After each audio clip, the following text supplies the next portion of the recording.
the football. Just that. Let's go. If you want it, you can get it. Let me know. Let me know.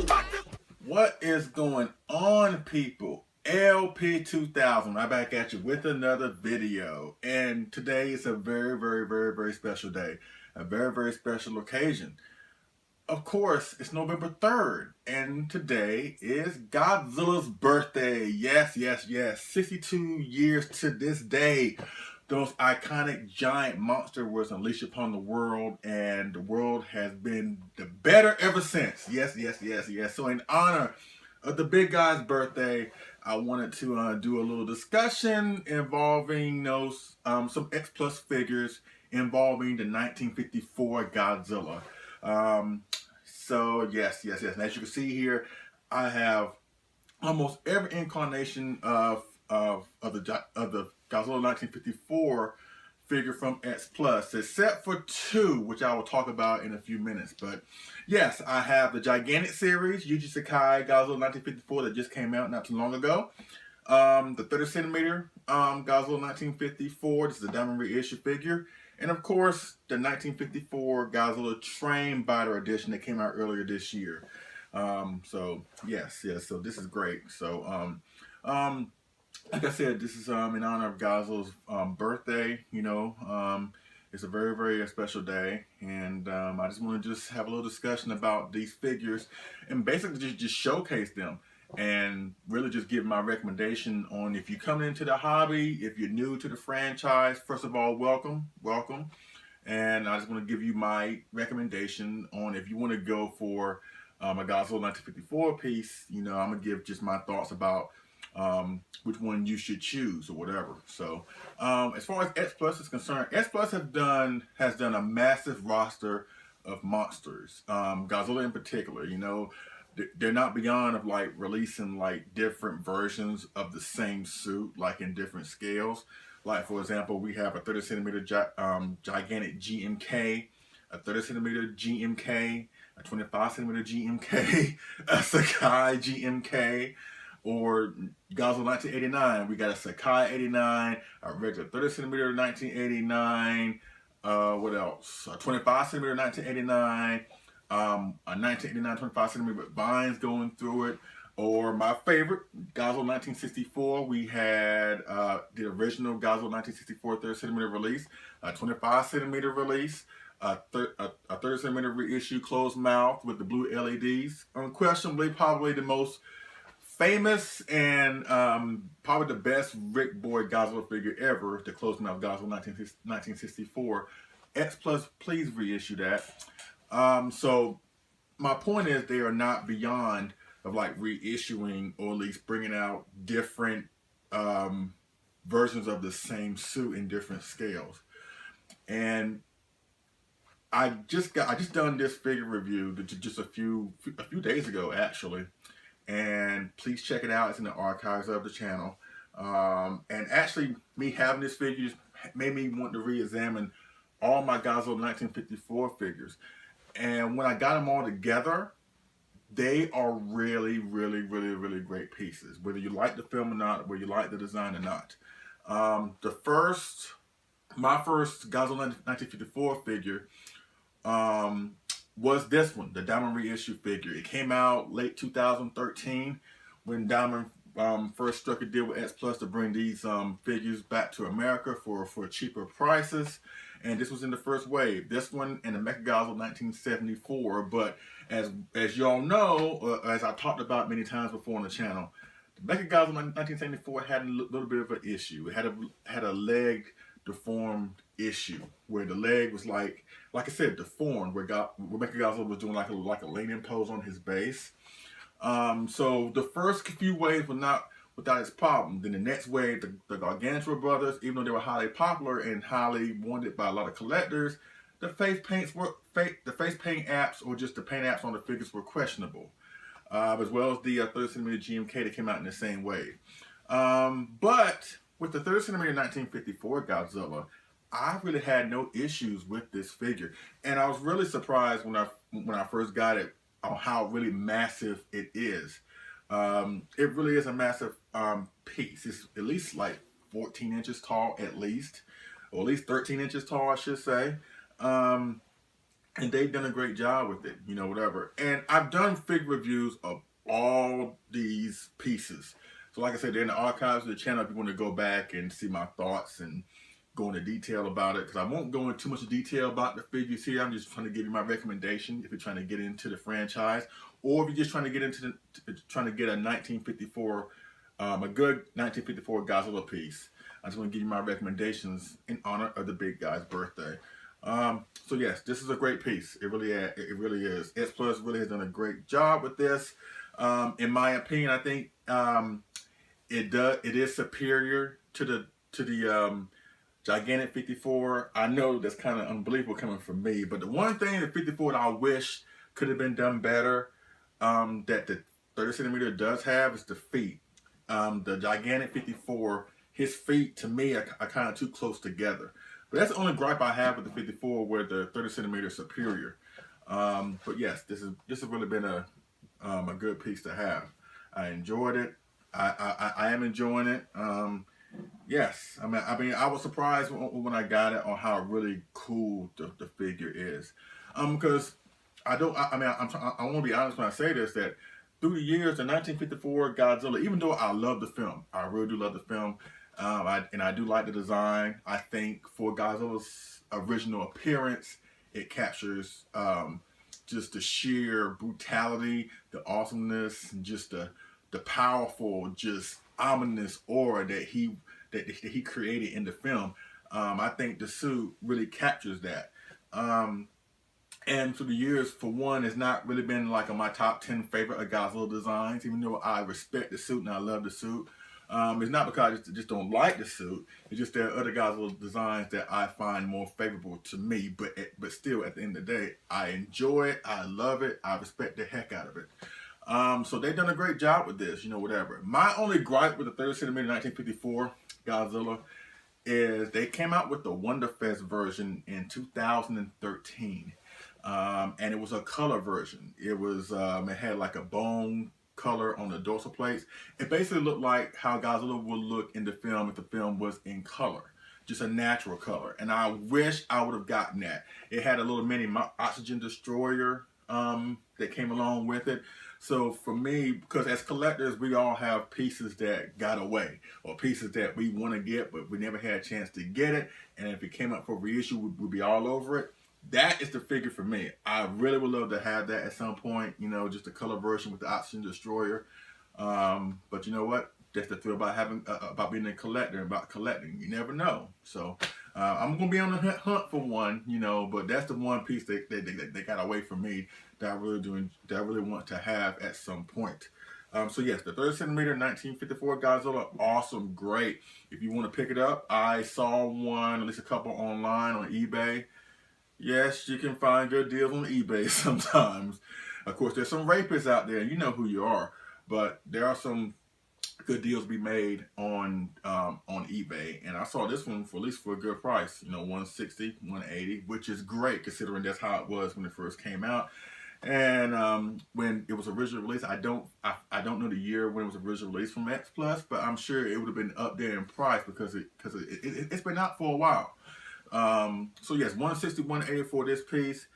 Great. You can't go wrong with it. I highly recommend this piece. Then we jump to this year, 2016, with the 1954 Godzilla Train Biter Edition. Of course, you know, this is the 1954 Godzilla.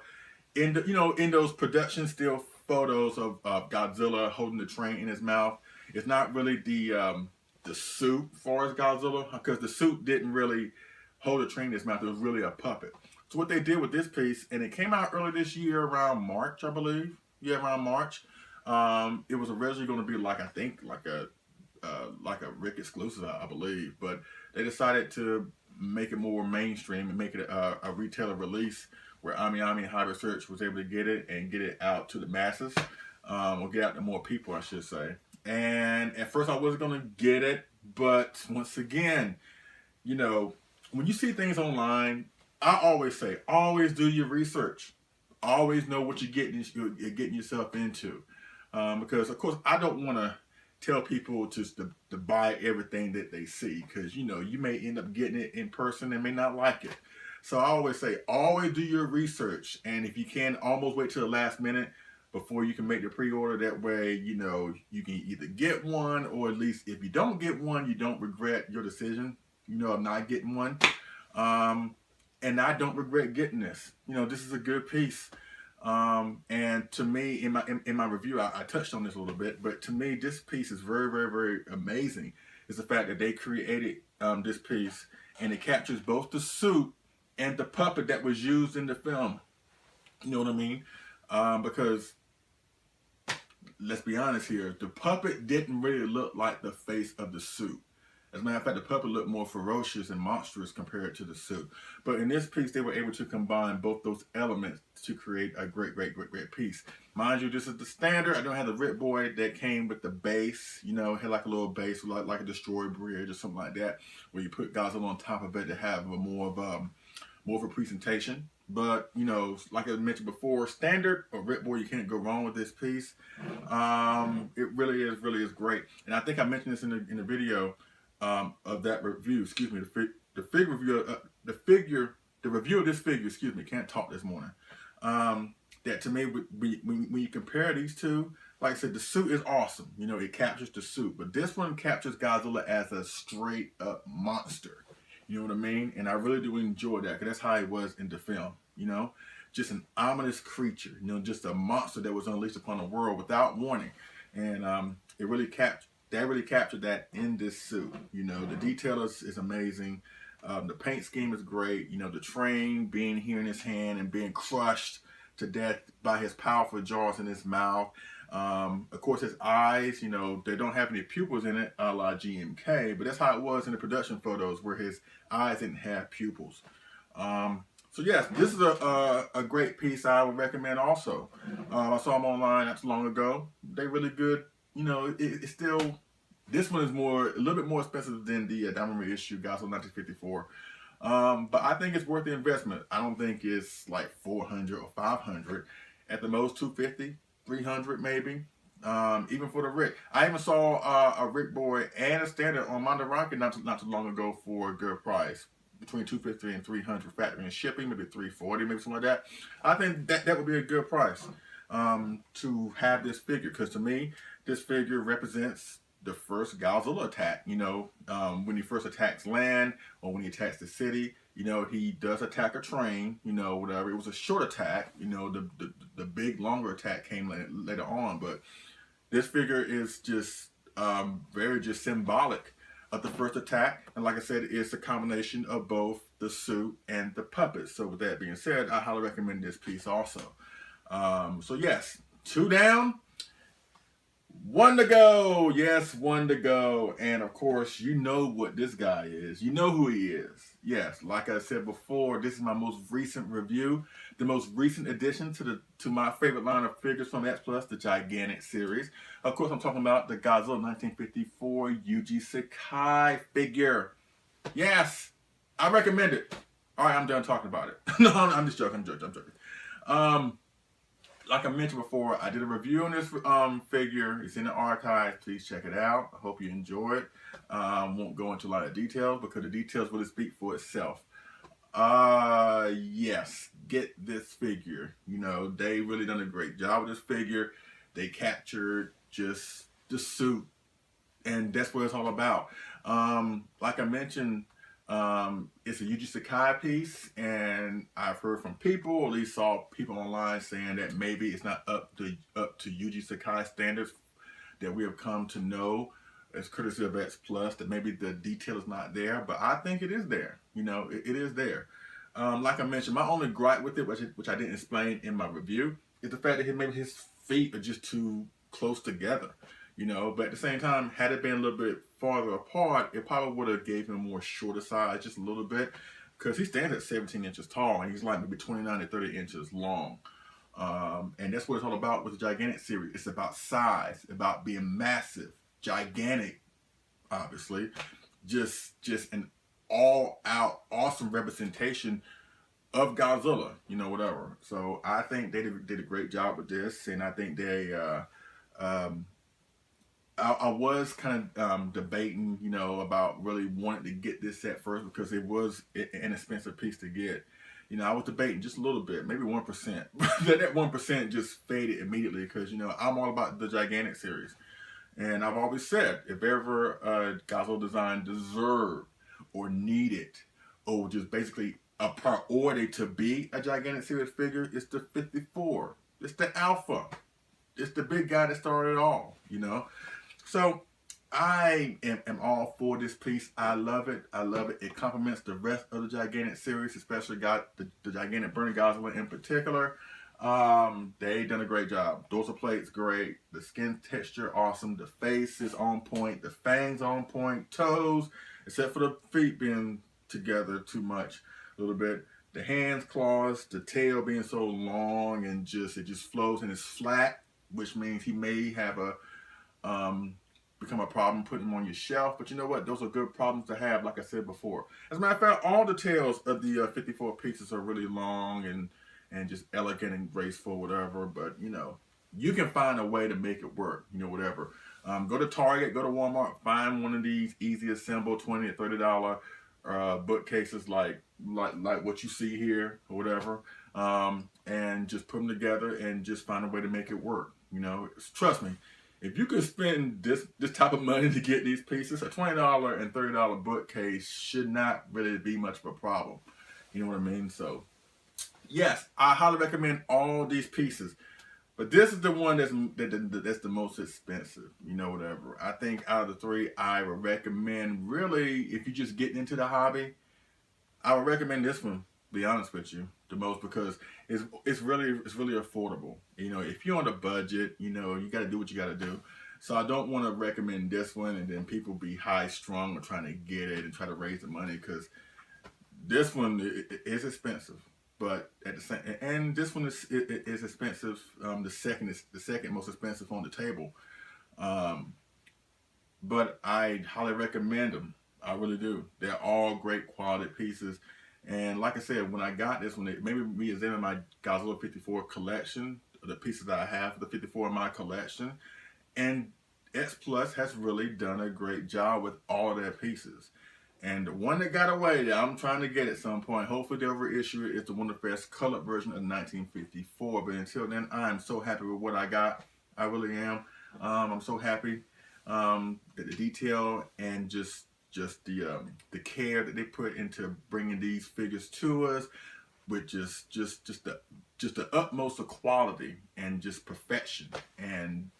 And they offer, even though it's the same suit, you know, even though this one's stylized to a certain extent, you know, it just captures just the prehistoric awesomeness that was the Godzilla in 1954. So I highly recommend every single one of them. If you got the money for this one, go for it.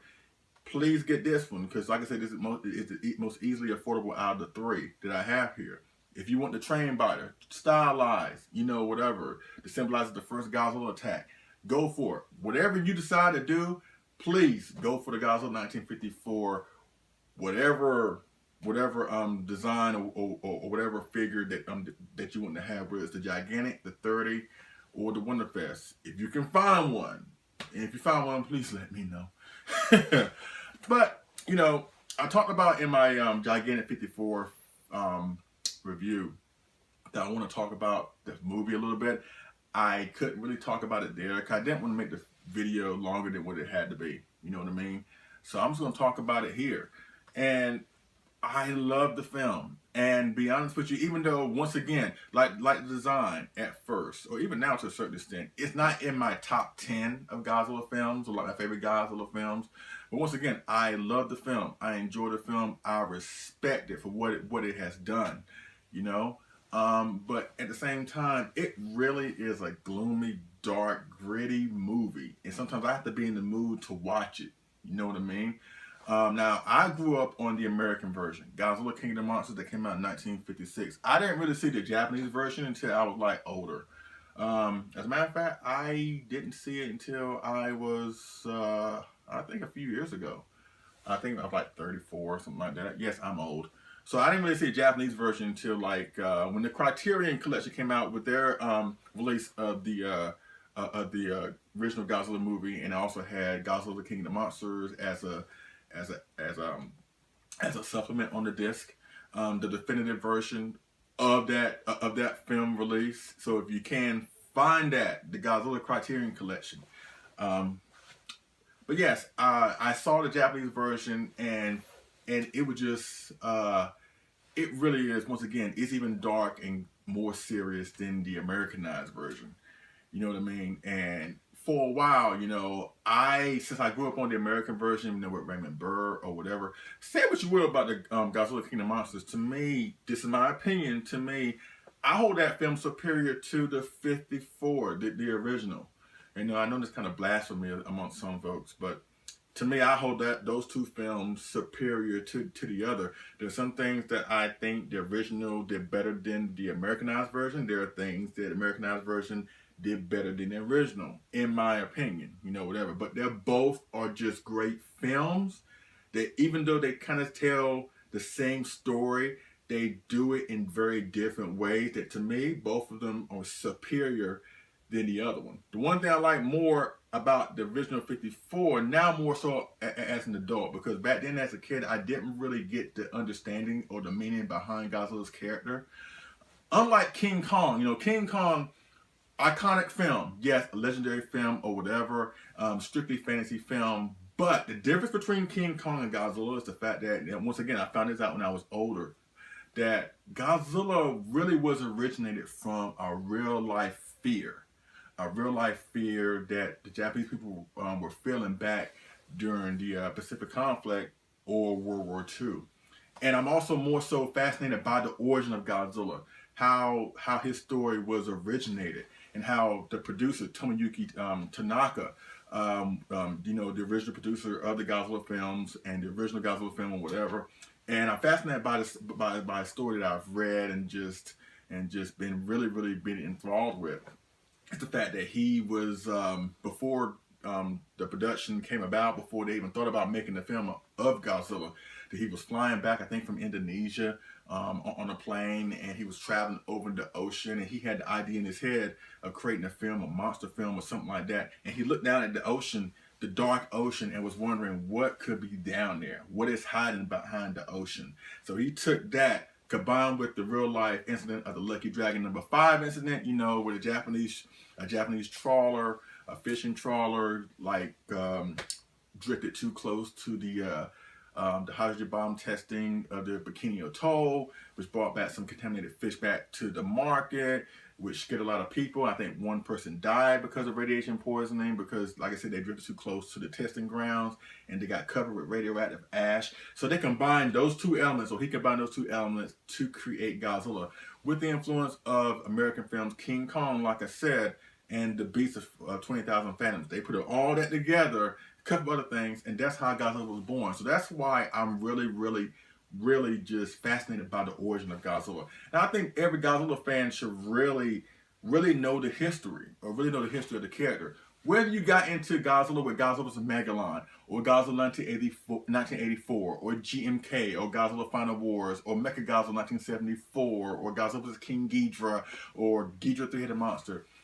However you came into the Godzilla franchise, I think you owe it to yourself to learn the history, learn about the character, learn how he became what he is today. Because like I said, long before he fought Megalon and did all these just these great or just superhero things, he really was a dark, realistic threat that came from a real life situation. I think that's what gives Godzilla his charm.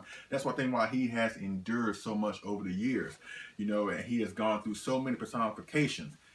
Good guy, villain, a victim, a symbolic message, an anti-hero, an unnecessary evil. He has been through it all. And I think that's what gives Godzilla his charm. I think that's why a lot of fans love Godzilla. That's why I think he has endured. That's why he has endured through all these years, through these decades. Whatever, where certain characters have came up and fallen off, Godzilla has always been there. He's always been around. And I think that's why a lot of fans love Godzilla. But I think you owe it to yourself to know the history. you know, whatever. Pick up the Criterion Collection Blu-ray release of Godzilla or DVD release, and just learn about the circumstances that brought about Godzilla's creation and his origin. You owe it to yourself. It's really a fascinating story. Even though it's kind of gloomy, kind of depressing a little bit, and learn about the Lucky Dragon #5 and stuff like that. Really, learn about the history. It's really a fascinating story, and you will not be disappointed. But going back to why, what I love about the '54 original Godzilla film versus the American version, what I love more about the Godzilla '54, the Japanese version, is the fact that they really kind of go into detail about how Godzilla was able to come back, how he was able to be resurrected. They kind of like go into detail just a little bit how he was a prehistoric animal that kind of like hid away from humanity for all these many years, but the atomic testing or hydrogen bomb testing drove him from his sanctuary and basically mutated him in the process, and that's why he is the ferocious monster that he is in the film, you know, whatever. I really enjoy how they push the radioactive element, you know, the radiation element, you know, whatever. Just the real life fear that the Japanese people were going through. Now, mind you, I can understand why they didn't really push that too much in the American version, because a lot of American audiences, or at least a lot of people in the American audience, couldn't really identify with that. Even me, I'm an African American guy, and I can identify with that just a little bit. I can understand. Of course, I wasn't there. I don't know what it's like to be a victim of an atomic attack. I don't know what atomic bomb attack. I don't know what those people went through, but I can identify with them. I can understand. I can sympathize with them. That's what the story has done for me. You know, whatever. What I enjoy more about the 1954 Americanized version is the fact that they were able to do certain things that, even though they don't push the symbolic message about how we have wrecked nature with the nuclear bomb testing and stuff like that, even they don't push that, it's still an entertaining film. And one thing I enjoy, a couple things more that they done better to me versus the original one, is the fact that when they start the film, you see Tokyo, you know, whatever. Raymond Burr is like talking, you know, in the background. You see Tokyo devastated. You see buildings destroyed. You see fire. You see just the remnants of a once metropolitan city reduced to ashes, reduced to rubble. And you're wondering, what in the world did that? Even in the first title sequence of the film, you know, they show the ocean, and then you hear Godzilla's footsteps. Then you see the water bubbling up, and the light comes out, and then you hear his roar. You don't see Godzilla, but you hear him. Even his roar sounds like just like an ominous death siren. You know how they would play those sirens in the old movies, you know, whatever, when Godzilla's coming, you know, something like that, you know, basically no different to how they did in wartime, you know, with the air raid sirens, letting people know that something bad is about to happen or whatever. Godzilla's roar is kind of like that. Once again, goes back to why he was created in the first place, because of, you know, the atomic testing and stuff like that. But once again, like I said, I think there was a good job of them showing the destruction of Tokyo, because you don't really see Godzilla until like later on into the film. Versus the original version, they basically just go into the first attack, where Godzilla first attacks the ship or whatever. And that's another thing I enjoy about the American version versus that one, because in that version, in the 54 version, when you see the first Godzilla attack, when he attacks the ship, even though you don't see Godzilla, you know, you see the guys on the boat just having a good time. Then the flash of light just comes out of the ocean, and you see the water bubbling or whatever. But in the American version, they put Godzilla's roar in there, which I think really makes the scene even better. Another thing that I enjoy more about the Americanized version than the Japanese version is when Godzilla appears on Odo Island, at least when he comes to Odo Island at night. In the Japanese version, you know, the Japanese officials go to Odo Island because it's close to the area that Godzilla has attacked ships and stuff like that. And plus, they go into detail about Godzilla's ancient sea demon. They were like seeing girls on a raft to be sacrificed to Godzilla and stuff like that. Really is a great story. But basically, you know, they go through this ritual where you see the guys in the suits and the masks, and they, you know, whatever. I guess a ritual, whatever. I guess to symbolize Godzilla, whatever. And then afterwards, the storm comes abruptly, and then Godzilla comes, and then the scene ends. But in the American version, you see Raymond Burr. You see Raymond Burr and his Japanese official friend go through the ritual. Then you see them in a tent, like sleeping, just sleeping, trying to go to sleep. Then ever so slightly, you would hear like small, like thumping footsteps, you know, whatever. Then it's like, it would increase, it's like boom, boom, boom. Then the wind comes in, then the rain comes in, and then the people that were in the house, you know, whatever, and one guy runs out, and then the other guy like chases after him, and then the other guy screams, and then he turns, there's a big flash of light, and he sees Godzilla. Just the look on his face was just awesome. The way they handled that scene, I think, was better in the American version, you know, whatever. So those are a few things that I enjoy more so about the American version versus the original version.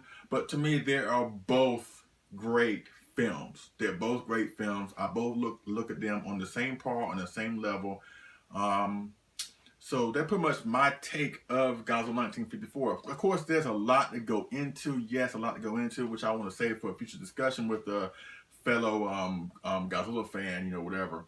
But that's just one of the main reasons why I love this film. I really love this film. Even though it's like not on my top 10, you have to respect the film. You have to. You know, as a Godzilla fan, you have to respect the origin, where everything came from. It all started with this. It really did. And it has created such a great thing in the world today.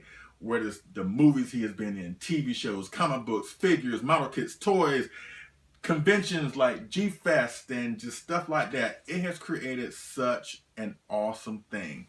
And it all goes back to this one. You know, whatever. So it really is an amazing creature, an amazing character, and that's why I love the character so much. You know, and not just me, but you know, just a lot of people around the world. It's just amazing. It's just very ironic how a creature that was a hateful, basically demon, that came from a very dark, gritty, gloomy story, can end up being a positive motivator to bring people together all over the world. I think that's a good thing. So the moral of this video, for one, happy birthday, Godzilla. Happy birthday, big guy. Yes, you're getting up there. Yes, 62 years old. Wow, for 62, I think you look all right. You look all right. You got some ridges around your skin here, but you know what? That's old age. But you know what? And one thing about Godzilla, he may get older, but he's timeless. You know, whatever. And this one thing great about him and his movies. They never get old. They're always fresh. You know, you can pop any one of them in. Even something I don't really care for, like Space Godzilla, Godzilla Final Wars, you can still be entertained by those films. And I think that's one thing Godzilla has over every other icon in popular culture. Superman, Batman, James Bond, Indiana Jones, or whatever, is that Godzilla has always got something good going for him. You know, whatever. Whereas the films, like I said, TV shows, collectibles, whatever, he always got something good or great going on. So yes, happy birthday, big guy. Yes, happy birthday. But the recommendation, if you can get any or all three of these figures from X Plus, please do so. You will not be disappointed. Whatever, like I said, the train body 30 centimeter, whether it's the standard or the regular 30 centimeter Godzilla 1954, the Diamond reissue. If you can get your hands on the Wonderfest one, please do so, with the Oxygen Destroyer Rick that came along with that, or the Yuji Sakai gigantic series Godzilla 1954. Yes. If you can't, try and get this one. The quintessential Godzilla piece. Well, actually, they're all quintessential pieces. Get them all. Yes, get them all if you can. All right, so that's pretty much it. So thank you so much for watching. And I know it's been a long-winded video, but you know what? I want to do something in honor of the big guy's birthday. I'm sure I'm not going to be the only one that's going to celebrate his birthday today. So once you just sit back, relax on this November 3rd, either watch Godzilla 1954, or Godzilla vs. King Ghidorah, or King Kong vs. Godzilla, Godzilla vs. Megalon, Godzilla vs. the Sea Monster, Godzilla vs. Destroyer, GMK, Godzilla 2000, Godzilla Final Wars, or even my favorite, Mothra vs. Godzilla. Just watch one Godzilla film today in honor of the big guy's birthday. Do that for me, all right? So I thank you for watching. I appreciate it, and I will see y'all again on the next figure and movie review. All right? Y'all take it easy. Happy birthday.